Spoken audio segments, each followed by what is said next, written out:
Am I the a-hole for refusing to help my parents with their mortgage, forcing them to lose their home, even though I can easily pay it off?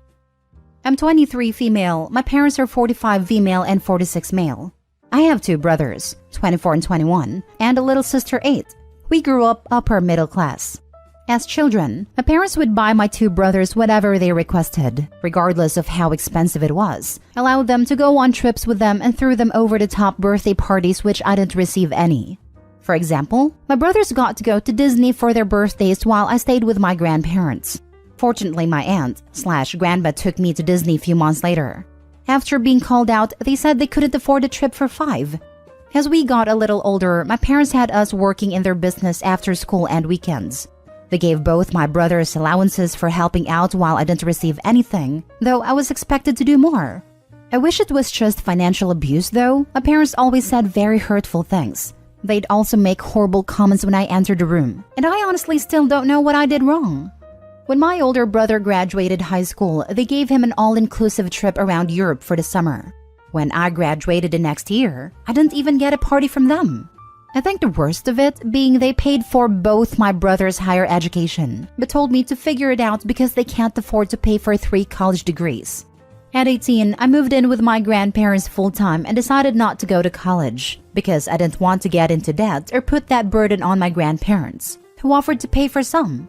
I did, however, take them up on their offer to financially support me until I had a job. My grandma gifted me about $5,000 after moving in with her to help me start an online business I told her about. Long story short, my online shop blew up and made well over 6 figures my first year. Within 5 years, 2 online shops and a lot of investing in real estate and stocks, I now make way more money than my parents ever made combined. During the pandemic, my parents had to shut down their restaurant and are still struggling to make ends meet. They are also unable to pay for their mortgage and are afraid they'll go homeless if I don't support them.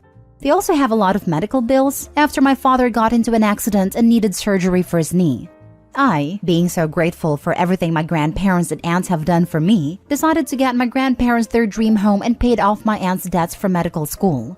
After realizing I can also easily afford to pay off their debts/mortgage, my parents have been begging me, literally in tears, to save their home, but I refused. They told me I'm an a-hole and said I deserved my upbringing but that I shouldn't be punishing my siblings and forcing them out their homes for the actions of my parents. I'm not punishing my siblings though. I'll be more than happy to support them, especially my baby sister if she comes and stays with me or my grandparents. Am I the a-hole for watching them become homeless? Now for the top comments. Not the a-hole. As soon as you refused, the mask slipped. They told you that you deserved their mistreatment. It's very telling that they are aware they mistreated her. They acknowledged they were terrible parents to her by saying that. And yet, they still expect her to financially support them. They have some nerve. She owes them nothing and I'd be sure to tell them so. Not the a-hole. You reap what you sow. Where are the 2 brothers they gave so much to help them out? My younger brother, 21, is still in school and my older brother has a great tech job but has a family of his own and isn't able to support them much. Not the a-hole. But what do your grandparents think? Does it pain them to see their children like this? However, forgetting your parents for a minute, your siblings may resent you for life. Even your baby sister, for breaking up the family. You say baby sister can come stay with you away from her parents? I'd think long and hard about this. Maybe there is something you could do that meets in the middle. Like a deferred loan in writing or something. Just enough to not lose the house. This way it's just a small favor. My maternal grandparents, the ones who took care of me growing up, are on my side and don't think it's right for my parents to ask me for anything. They obviously feel bad for their daughter's situation, but don't think it's my responsibility, especially when they've called her out multiple times and she didn't change. Also, they aren't really a fan of my father. As for my siblings, they're fully aware of my treatment and wish they did something growing up but couldn't. They don't blame me for not wanting to help. We have a great relationship and I plan to support my younger siblings, 21 and 8. My little sister doesn't know anything about this and hopefully is kept that way until she gets older. Next story. Am I the a-hole for refusing to help my sister throw a party and pay for a gift for our parents' 30th wedding anniversary? My sister, 29 female, is our parents' favorite. They have tried to hide it over the years, but for almost all of my 26 female life, it has been made perfectly clear that my parents care more about my sister. They know her favorite food, favorite color, favorite band, and generally things you're supposed to know about the people you are very close to / family. But they have always tended to forget mine and just give me my sister's favorite things. Other family members have pointed it out to them. My grandpa, who was the best to me growing up, called them out in front of everyone on more than one occasion for it. Like when I was 8, they had a birthday dinner with my sister's favorite dinner instead of mine. Grandpa was like, "What the heck is this? Why did you make sister's favorite instead of Opie's?" My parents were all flustered and said it was just a silly mix-up. I'd say of the 16 birthday dinners I had with them, 15 of them were my sister's favorites and not mine. While the 16th one was only right because Grandpa forced his way into the kitchen to help that year. I was always a gamer and a reader. My sister loved makeup and dolls. So my birthday / Christmas gifts were often makeup and dolls. When people used to ask them what I wanted to be, they'd say what my sister wanted to be. I have brought up to them on multiple occasions that it hurts my feelings, but they never change. So I started to become more distant from my parents and don't make the effort I used to. My sister has acknowledged that she's aware of this stuff, but she still wanted me to help her throw a party for their anniversary and to go half with her on this really expensive gift she wants to get them. She told me about it over Christmas. The anniversary is in April. She wanted to go all out, but I told her I'm not doing anything that big to celebrate them and will not be putting all that effort in when they never make it with me. She told me that this would be helping her too. I told her she wants me to help her celebrate the people who show clear favoritism between their kids, but she doesn't see the big deal. We argued. She told me I was being childish and that I'm unfair to her / them. She told me if I don't help with the party and a gift, I am publicly shaming our parents and leaving it all on her shoulders. Am I the a-hole? Not the a-hole. Give them makeup and dolls. No, get them Grandpa's favorite. Opie, not the a-hole. Just forget about them and live your best life. Celebrate your grandpa though. He's the real one. Not the a-hole. Favoritism or not, you don't have an obligation to pay expensive gifts to your parents nor to throw big parties. It is nice if you can afford it and if you have a good relationship with them, but not given. Your sister calling you unfair when it was your parents showing clear favoritism is laughable. Did your sister ever stand up for you? Not that it was her role, but it would have been nice. Her behavior in this situation is really selfish. It's about what she wants and what your parents want, disregarding what you want once again. She didn't. Other family members did, but she'd say nice things to me after it happened. That was about it. So it's not really standing up. More like a pat in the back, but she didn't do anything to make an unfair situation right. Definitely not a-hole, OP. Blaming the person who suffered from discrimination is not okay. What your parents did was not okay, and what your sister said to you is not okay. None of their bad behavior is your fault. Not the a-hole, and I'm surprised you're still keeping in touch with them. You aren't obliged to give your parents anything just because they made you. I hope you are surrounded by better people now. I have considered not being in contact with them anymore. Never took that step, but it has totally crossed my mind. I went low contact with my toxic family, and I couldn't be happier with my life. If you think it's something that will make you feel better and safer, then give it some more thought. Good luck. Next story. Am I the a-hole for not paying for the repairs for a car I gave to my nephew for free after buying myself a new one? Back in October, I decided to buy myself a new car, which is a used 2020 Jeep Compass. First vehicle I've gotten myself in over a decade. My nephew began college over the summer but had no car for transportation, and I was only going to get between $500 to $1,000 for it for trade-in or sale anyways. So, I decided to be a cool uncle and give it to him for free as his first vehicle.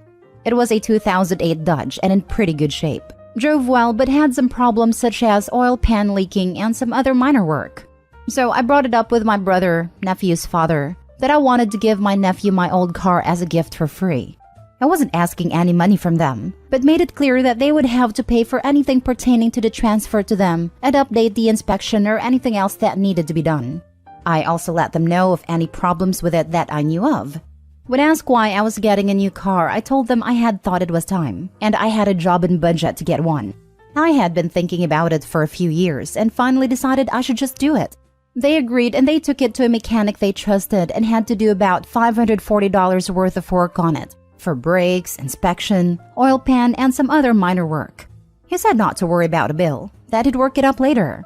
My nephew was excited when we gave it to him when he was visiting on the weekend, so now he doesn't have to bum rides or take a bus. Well, a couple months go by and the mechanic finally gets around to making out the repair bill. That, like I said, came out to be about $540. Well, my brother now wants me to pay the bill and says I should have paid for all the work before I even gave it to my nephew. My response was, I told you what condition I knew of about a car, and that any repairs or transfer payments would be their responsibility. Now they are acting like I've cheated them somehow, when all I can think is that I gave them a car at no additional cost other than repairs, and somehow I'm the a-hole? What do you guys think? Should I have paid or chipped in for the repairs or what? Now for the top comments. Not the a-hole. You told them what the deal was. They accepted it. Now they want to change the rules. If they mention it again, politely tell them that if the repairs are too much, you'll gladly take the vehicle back. But those are the options. Either shut up and pay the bill or give it back. No good deeds goes unpunished. OP, tell them you want the car back. Then you'll sell it and make money off of it, since you don't want to burden them with a free car. Not the a-hole. I did something similar with a friend's son. I asked him for $1,000 for the car that he could pay over 10 months. He paid me $300 over 3 months. Complained about the work it needed, which I told him about, and his dad also looked at it with him. Tuned it out like teenage boys who think they're real mechanics do. And it broke down beyond repair 6 months into him owning it. He never paid me the other $700. His mom wouldn't hold him accountable. So I took the L and made a mental note that will just never do him a favor again. When I was younger, my father was going to buy a new car and trade in the old one. My neighbor heard about it and asked my dad if he could buy it. My dad reluctantly agreed because he believed mixing money and friendship was dangerous. Sure enough, after a month or so, the car died. My neighbor informed my dad about it and made him feel bad, so my dad paid him back all of the money. A few years later, my parents wanted to sell the house and move away. They told a real estate agent not to put up signs but to sell it quietly. When our neighbors discovered they had sold the house, they were upset because my parents hadn't told them, because they wanted to buy it for their son. My father was wise in his decision not to involve family and friends in money transactions. I've learned a valuable lesson. Last story. Am I the a-hole for not asking my ex when I am moving abroad? Me and my ex-wife divorced when our daughter was 3 and she's 15 now. I'm gonna be fair. Ex has a lot of issues, to the level that every member of her family, her mom, dad, siblings, cousins, uncles, aunts, etc., gave testimonies against her at the case custody. As a result, I was given sole legal and medical custody after the divorce. She was bound to child support. That was automatically cut from her salary that was also decided by the judge because she was found untrustworthy to handle this. The house we lived in was her father's, and he made her move out to a smaller flat of his and he transferred the deed to mine in my daughter's name. She's also not allowed to have anything but supervised visits, but she didn't visit since she is 5 years old, so I mostly raised her by myself, with the help of our extended families. 2 months ago, I got a job offer from a university in Uruguay to be a visiting professor for 3 years. After I talked with my daughter, we thought it was a good idea, and she said she wanted to see and experience South America. There, I also don't have a rigid schedule so we can tour around South America in these 3 years. I also never went to South America other than Rio in late 1990s for Rio Carnival, so it will be a new experience for me too. And at the 27th of December, we moved to Uruguay. Her family was supportive and told us to enjoy this experience. But the problem is my ex. She called me and yelled at me for 30 minutes. Then my daughter took the phone from me and closed it to her face after saying, "Why do you care when you weren't there?" The thing is, my ex doesn't have any power over me and my daughter, so we can do anything we want. She also doesn't own the house she's living right now, and father-in-law can kick her out if he thinks she is out of line. So I might be abusing the power I have. Am I the a-hole? Not the a-hole. To your point, she hasn't cared for the past 10 years, so I think it's just a jealousy coming out in her. As long as you're legally able to move your daughter out of the country, go for it. Enjoy your life and don't look back. This indeed. OP, don't even bother to let her father kick her out. Put your energy elsewhere. Just ignore her calls and go have fun with your daughter. If her father is annoyed with her, he can handle her himself. And I hope your daughter will have a blast. Not the a-hole for me, I reckon. I'm a little confused as to what the problem is that you describe at the end. It looks like you and your child are perfectly fine to move away to Uruguay. The anger that your ex-partner has seems likely to be driven by their own shame, rather than anything based on the situation. If they had a good relationship with their child and exercised the visitation rights, then it would surely be a difficult situation to manage. But that's clearly not the case here. I think their living situation shouldn't really be any concern when you and your child make this decision. It's really up to the father-in-law whether they boot them out. I think you don't have to feel guilty or responsible if their own actions cause them negative consequences. Father-in-law can kick her out if he ever thinks her daughter is disturbing her granddaughter. There are details that I couldn't write here, but if my ex goes to their parents' house, one of her sisters does a complete body search on her, in case she is hiding something dangerous or could be used as a weapon. Not the a-hole, but maybe cover your bases by talking with your lawyer. I am legally safe. I was even offered to terminate her parenting rights during the divorce process, but I didn't want it. I was still holding out hope for her, but maybe I should have done that.